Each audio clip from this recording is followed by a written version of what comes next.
Bueno, por favor, vamos a continuar con la exposición. Nos quedamos en endocarditis trombótica no bacteriana, ¿no? Entonces, habíamos indicado que es más frecuente en pacientes con cáncer terminal, ¿no? Donde va a haber una reacción a nivel de lo que es la sangre y pueden depositarse trombos, ¿no? Estos trombos pueden depositarse en superficies como en la válvula cardíaca, por ejemplo. Pero en este caso no va a estar asociado ni con infecciones ni con bacterias, ¿no? Entonces, ustedes vean que esta endocarditis trombótica no bacteriana se puede aislar igual en la cúspide de las válvulas y son trombos más grandes que pueden medir fácilmente 1 o 2 centímetros, ¿no? Y microscópicamente estos trombos solo van a ser constituidos de eritrocitos, fibrina y plaquetas, nada más. Luego vamos a ver lo que es la endocarditis de Lippmann-Sachs. Está relacionado con el lupus eritematoso sistémico, ¿no? Y es que como es una afectación sistémica, pues va a afectar también a este nivel de la válvula cardíaca y va a presentar múltiples excrescencias pequeñas verruciformes en la válvula, ¿no? Generalmente en todas, con menos frecuencia en la válvula tricuspidia, ¿no? Y esto se produce por depósito de inmunocomplejos en estas áreas específicas, ¿no? Y finalmente tenemos las estenosis aórticas, les había comentado de los ancianos, ¿no? La calcificada distrófica. Esta calcificación, lógicamente, va a ocupar toda la superficie de las válvulas de la aorta y, lógicamente, puede afectar la irrigación de las arterias coronarias, ¿no? Y causar infartos consecuentes. Acá estamos viendo una valvulopatía degenerativa del anciano, donde podemos ver una calcificación rígida, ¿no? O sea, literal esto, cuando tocan ustedes esta válvula, está súper calcificada. Y acá estamos viendo un cuadro comparativo de los esquemas en lo que son las cardiopatías, ¿no? De las valvulopatías, perdón. Por ejemplo, la cardiopatía reumática se deposita, ¿no? A nivel entre las cuerdas tendinosas y las válvulas, ¿no? En una hilera, son más pequeñas. Y en la endocarditis infecciosa puede afectar, no se limita solamente a la válvula, sino también a las cuerdas tendinosas, ¿no? Y en la endocarditis bacteriana no trombótica, pues son trombos más grandes, ¿no? Que son estériles, y esto puede ser por una afectación, sobre todo en pacientes con cáncer terminales, dije, ¿no? Y la enfermedad de Lippmann-Sachs puede depositarse estos trombos por depósito de inmunocomplejos, puede depositarse en la cúspide, en la válvula o también en la cara interna, ¿no? De la válvula. Entonces son características de cada uno de ellos que puede ser también pregunta de examen. Bueno, vamos a hablar ahora de miocardiopatías. Las miocardiopatías son un conjunto de patologías que van a afectar específicamente al miocardio como tal, ¿no? Al músculo cardíaco. Entonces, vamos a empezar a describir varios de estas miocardiopatías. Por ejemplo, vamos a hablar de la miocardiopatía dilatada. Como su nombre dice, dilatada, se trata de un corazón dilatado, ¿no? Por una disfunción, generalmente va a ocasionar una disfunción contráctil en la sístole, ¿no? Las causas pueden ir desde genético hasta adquirido, ¿verdad? Por ejemplo, el virus Coxsackie, por ejemplo, puede ocasionar una dilatación del corazón. El alcoholismo, pacientes con alcohólicos crónicos, pues pueden tener una dilatación severa del corazón. Es por eso que estas personas se cansan rápido, ¿no? Porque no tienen esa capacidad de poder mantener una volemia adecuada por la falta de contracción, ¿verdad? Entonces ahí estamos viendo una cardiopatía dilatada. También por estrés, por ejemplo, en pacientes asiáticos, japoneses, sufren de lo que es el Takotsubo, ¿no? Que es una alteración, ¿no? Que es una miocardiopatía donde tienen un estrés fisiológico al extremo, ¿no? Por trabajo, agotamiento, estrés emocional. Entonces, ellos, por ejemplo, igual pueden tener distensión o dilatación del corazón. Otros pacientes, por ejemplo, con una feocromocitoma, una neoplasia, un tumor a nivel de la glándula suprarrenal, o consumo de cocaína que puede aumentar el metabolismo, la adrenalina, ¿no? Igual en estos pacientes tienen un corazón dilatado. En el embarazo o en el parto, también por sobrecarga del volumen, pueden ser afectadas las madres, ¿no? O depósitos de sustancias como la hemocromatosis, ¿no? o alteración de las glándulas, por ejemplo, hipertiroidismo, ¿no? O fetos con madres diabéticas que pueden afectar a nivel del corazón. Macroscópicamente, ¿cómo vamos a ver? Un corazón flácido, ¿no? O sea, distendido, grande, aumentado de volumen y peso puede ser, pero flácido, ¿no? O sea, prácticamente pierde el tono. Y microscópicamente vamos a ver fibras miocárdicas hipertróficas, ¿no?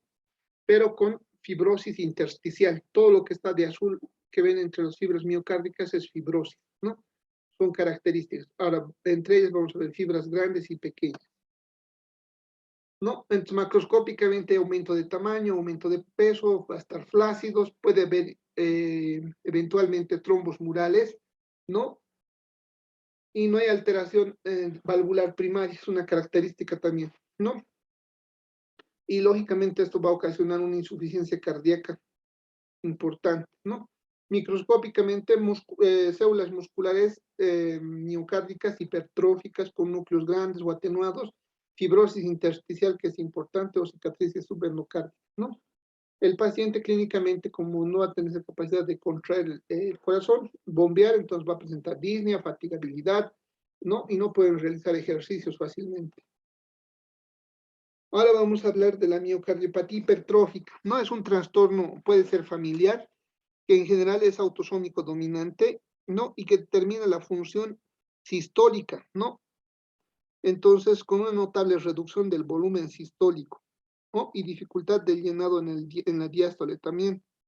Entonces, macroscópicamente, ¿qué vamos a ver? Hipertrofia, ¿no? De las paredes, una pared engrosada que mide 4 o 3 centímetros y una luz que disminuye, ¿no? Y hay una deficiencia del llenado, ¿no? Entonces va a haber una pérdida de la orientación paralela también, ¿no? Es una característica importante. Ahora, las causas pueden ser varias, ¿no? Por ejemplo, por depósitos de amiloide, por ejemplo, la amiloidosis, o también en los niños de enfermedad de Fabry, son una de las causas hereditarias. Entonces, macroscópicamente, al corte la pared súper engrosada, el espacio intracardíaco reducido del ventrículo, ¿no? Y los haces musculares microscópicamente hipertróficos, distendidos, ramificados, ¿no? Es una característica de la cardiopatía hipertrófica. Entonces, macroscópicamente, hipertrofia masiva, ¿no? Sin dilatación ventricular. A diferencia de la cardiopatía dilatada, sí había dilatación ventricular, ¿no? Esta es sin dilatación ventricular. Luego hay una hipertrofia septal asimétrica, ¿no?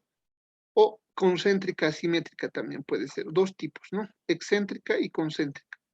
Microscópicamente podemos ver una hipertrofia de los miocitos, ¿no? Una desorganización o ramificación de los haces miocárdicos, ¿no? Y una fibrosis intersticial difusa también, ya que microscópicamente se parece mucho a la dilatada. Clínicamente el paciente tiene una disminución del gasto cardíaco, un aumento de la presión venosa central y eventualmente puede ocasionar la muerte del paciente, ¿no? Con un vasoespasmo importante. Macroscópicamente, esto lo tienen en el texto de Robbins, es tan importante la hipertrofia tanto de la pared como del septo que el espacio intraventricular suele quedar longitudinal, ¿no? En forma de una banana, característico también esto. Y a los cortes transversales, entonces podemos ver que el espacio va reducido, ¿no? Entonces vean la comparación de una normal con una dilatada y con una hipertrófica, ¿no? Vean ustedes el espacio, la luz, que siempre tiende a disminuir, ¿no? Cuando hay una hipertrofia concéntrica. Y microscópicamente vean la diferencia, ¿no? Entre un tejido, un haz del miocardio normal versus una patológica. Entonces, en la patológica, ¿qué va a haber? Hipertrofia, un aumento de tamaño y volumen en las fibras miocárdicas y los núcleos también se van a aumentar, ¿no? En tamaño, ¿no? Y disposición también de las fibras, porque se van a dividir incluso las fibras en 2 o 3 raíces y esto va a dar un desorden, ¿no? En las fibras miocárdicas. Y finalmente vamos a hablar de la cardiopatía hipertensiva. La cardiopatía hipertensiva, ¿no? También es muy similar a la hipertrófica, pero aquí la diferencia es la causa que desencadena, ¿no? Generalmente va a estar relacionada con su nombre dice a la hipertensión arterial sistémica, ¿no? Entonces, el área súper afectado va a ser el ventrículo izquierdo, sobre todo, ¿no? hipertrófica. ¿Dónde va a tener un llenado diastólico anormal? No, un tercio nada más del flujo se va a llenar dentro del espacio. El corazón tiene paredes gruesas, está súper pesado, ¿no? Y el miocardio no se relaja en la diástole, ¿no? Y los criterios de diagnóstico en este caso son, primero, que el paciente tenga antecedentes de hipertensión arterial, ¿no? Como característica. Luego, la hipertrofia ventricular izquierda concéntrica habitualmente. Si encontramos estas dos características, estamos hablando de una hipertensión, una cardiopatía hipertensiva, ¿no? Donde vamos a observar también un engrosamiento, sobre todo de las paredes ventricular derecha y del septo ventricular. Y finalmente vamos a hablar de las miocardiopatías restrictivas, ¿no? Para terminar de hablar de las miocardiopatías. Entonces, cuando hablamos de miocardiopatía restrictiva, hablamos de una rigidez, ¿no? Anormal del miocardio, ¿no? Que determina un trastorno en el llenado ventricular igual y en la diástole, ¿no? La rigidez se debe a una infiltración del miocardio, por ejemplo, por amiloide, por fibrosis, ¿no? A nivel del endomiocardio. O por hemocromatosis, ¿no? Depósito de hierro a nivel del área muscular. Y esto puede dar origen a una miocardiopatía restrictiva, principalmente. ¿No? Macroscópicamente, también vamos a observar que hay un tamaño ligeramente normal o disminuido ligeramente, cavidades no dilatadas, pero aquí la diferencia es la consistencia. Cuando tú tocas el corazón es blando, pero acá va a estar rígido, ¿no? Firme y no distendible. Y microscópicamente vamos a ver fibrosis intersticial incrementada, ¿no? Difusa, que generalmente recuerda a veces a la amiloidosis. Como que les había indicado las causas son idiopáticas generalmente, ¿no? Pero la causa a un estudio minucioso puede ser amiloidosis, sarcoidosis, metástasis tumorales al corazón, un depósito de metabolismo, ¿no? Y fibrosis por radiación a pacientes irradiados. Acá estamos viendo, por ejemplo, un corazón con diagnóstico de amiloidosis restrictiva y podemos ver un engrosamiento que afecta la válvula y el músculo, característico de la amiloidosis, ¿no? Y microscópicamente les dije que por punta de examen también va a haber al corte transversal un ensanchamiento del intersticio, ¿no? Y depósito de tejido conectivo, ¿no? Aparentemente, pero cuando lo sometemos a una coloración por rojo Congo o cristal violeta a luz polarizada, puede ofrecernos una birrefringencia, ¿no? Líneas paralelas de color verde manzana, que es característico de amiloidosis, ¿no? Entonces son características. También podemos ver, por ejemplo, una coloración con azul de Prusia, el depósito de hierro, ¿no? En caso de hemocromatosis, por ejemplo, una coloración con azul de Prusia nos ayudaría a ver el depósito de hierro en el miocardio, como esta imagen. Este esquema también lo tienen en el Robbins y es para comparar, ¿no? Los tipos de corazón. Por ejemplo, un corazón normal versus una miocardiopatía dilatada. Vean que hay cavidades dilatadas y aumento de tamaño y distensión del corazón. En cambio, en la miocardiopatía hipertrófica vamos a ver que hay un engrosamiento de las paredes ventriculares, ¿no? Y una disminución de la cavidad intracardíaca. En cambio, una miocardiopatía restrictiva, aparentemente el corazón normal y la miocardiopatía restrictiva son parecidas, ¿no? Puede haber un ligero engrosamiento y una ligera atrofia nada más, pero el detalle va a ser en la consistencia, ¿no? Generalmente el corazón es blando, pero en este caso va a ser rígida, ¿no? El corazón al tacto. Ahora vamos a hablar de los procesos inflamatorios, ¿no? Llamados miocarditis, ¿no? A nivel del intersticio. Por definición, son patologías que tienen como base un agente infeccioso, ¿no? En este caso, que pueden ocasionar un proceso inflamatorio y lesión del miocardio. Las causas generalmente frecuentes son virus de Coxsackie, enterovirus, ¿no? Citomegalovirus, ¿no? Trypanosoma cruzi, que en nuestro medio es frecuente, también llamado Chagas, por ser neurótropo, ¿no? El mintiasis también como la triquinosis, ¿no? Toxoplasmosis y la enfermedad de Lyme son algunas de las causas que pueden afectar a nivel de lo que es el músculo, ¿no? Y afectar también al corazón. Entonces, acá estamos viendo tipos, ¿no? De lesiones por miocarditis. En este caso, el inciso A, estamos viendo una miocarditis linfocítica, ¿no? Destrucción de miocardio por monocitos. Aquí puede estar el agente, puede ser fácilmente citomegalovirus, ¿no? O virus de Coxsackie. En el inciso B tenemos una miocarditis alérgica. Cuando hablamos de miocardiopatía alérgica, estamos hablando de eosinófilos, ¿no? Entonces vamos a ver en el corte muchos eosinófilos entre los haces musculares. Y en el inciso C podemos ver, en este caso, células gigantes, ¿no? Con infiltración inflamatoria mononuclear, ¿no? Que en este caso son características de enfermedades inflamatorias crónicas que pueden estar asociadas, ¿no? Ya sean a parásitos.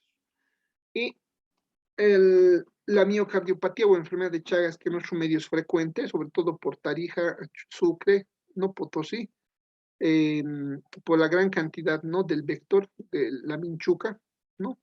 Y que lógicamente esto puede infiltrar a nivel del corazón, ¿no? Y causar un proceso inflamatorio crónico, ¿no? Y eventualmente necrosis de las fibrillas. Ahora, también puede haber infiltración de grasa, ¿no? Miocardiopatía ventricular que puede causar arritmia cardíaca, ¿no? En este caso estamos viendo una infiltración de grasa a nivel de la pared miocárdica. Bueno, ahora vamos a hablar de las enfermedades pericárdicas, ¿ya? A nivel de lo que es el pericardio, ustedes saben que tiene un tejido conjuntivo laxo, ¿no? Y tiene un espacio virtual, ¿no? Donde fácilmente va a tener líquido pericárdico que va a ayudar a dilatarse y contraerse, pero también desplazarse, ¿no? El corazón tiene que tener un espacio considerable en el pericardio, en el espacio pericárdico donde pueda rozar sin causarse lesión, ¿no? Entonces, también tiene líquido pericárdico, ¿no? Y tiene un pericardio parietal, ¿no? Que en este caso sería la bolsa pericárdica, ¿no? Que va a delimitar. Entonces, los trastornos pericárdicos podemos ver por acumulación de líquidos o derrames, inflamaciones y constricciones fibrinosas, ¿no? O procesos inflamatorios cicatrizales. Entonces, las formas patológicas de pericarditis, por ejemplo, podemos hablar de pericarditis serosa, de pericarditis fibrinosa o serofibrinosa, ¿no? También podemos hablar de pericarditis purulenta o supurativa, ¿no? Con pus, y pericarditis hemorrágica, ¿no? Y también pericarditis gaseosa. Generalmente cuando hablamos el término gaseosa nos imaginamos en tuberculosis, ¿no? Y pericarditis crónica. Entonces vamos a ver cada una de ellas, ¿no? Por ejemplo, el líquido pericárdico normal es entre 30 a 50 ml normalmente, ¿no? Pero cuando excede estos valores, entonces hablamos de derrame pericárdico. Este derrame puede ser seroso, puede haber sangre o puede haber pus, ¿no? Seroso en caso de inflamación. Pero hemorrágico, en cambio, en el caso de infartos, por ejemplo, y pus en caso de infecciones importantes, ¿no? Entonces, los derrames crónicos generalmente suelen ser menor a 500 ml, ¿no? Y los derrames agudos entre 200 a 300. Lógicamente que va a presentar sintomatología y el paciente tiene que acudir urgentemente, ¿no? Eh, pueden comprimir las aurículas y los ventrículos, ¿no? Y pueden causar limitación en la distensión del corazón. Por ejemplo, la pericarditis serosa. Vamos a hablar primero de la pericarditis serosa. Es una inflamación no bacteriana, ¿no? El exudado de líquido es claro, de color pajizo, puede o no ser rico en proteína, ¿no? ¿En qué caso se puede dar esto? Por ejemplo, en lupus, en fiebre reumática, esclerodermia o tumores, ¿no? O síndromes urémicos. Y microscópicamente vamos a ver un infiltrado de linfocitos. La pericarditis fibrinosa, ¿no? Generalmente se asocia a infarto agudo de miocardio. El exudado contiene proteínas plasmáticas, incluyendo fibrinógeno, ¿no? Y pericarditis aguda, generalmente, ¿no? La pericarditis purulenta o supurativa, asociada a infecciones bacterianas de tipo piógeno, ¿no? Que habíamos hablado, las endocarditis mismas, que aparecen en este caso unas zonas eritematosas en la superficie, ¿no? Que pueden ser revestidos con pus o fibrina espeso cremoso, no son característicos. Luego hablamos de la pericarditis hemorrágica, ¿no? generalmente sangre, ¿no? Mezclado con exudado inflamatorio, que puede darse por ruptura del tabique o de la pared, ¿no? Del corazón, también por infarto. Y la gaseosa es un exudado fibrinoso con tejido de granulación. Cuando hablamos de tejido de granulación y gaseosa, estamos hablando de tuberculosis, ¿no? Secundarias a la tuberculosis. O un tumor maligno también puede ser, ¿no? En este caso.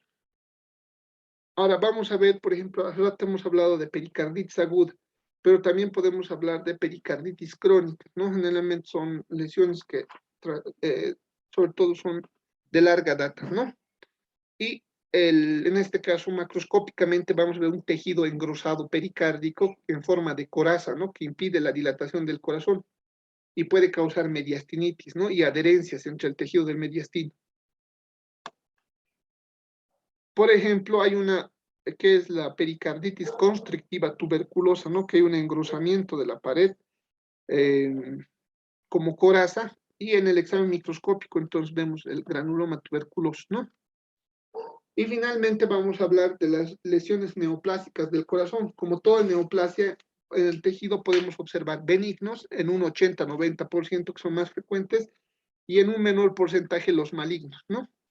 Entonces, cuando hablamos de benignos podemos hablar, por ejemplo, de los mixomas, ¿no? Tejidos mixomatosos benignos, fibromas, lipomas, elastomas papilares, por ejemplo, que si bien son benignos, pero pueden afectar el mecanismo del corazón y producir insuficiencia cardíaca, ¿no? O una lesión más grave.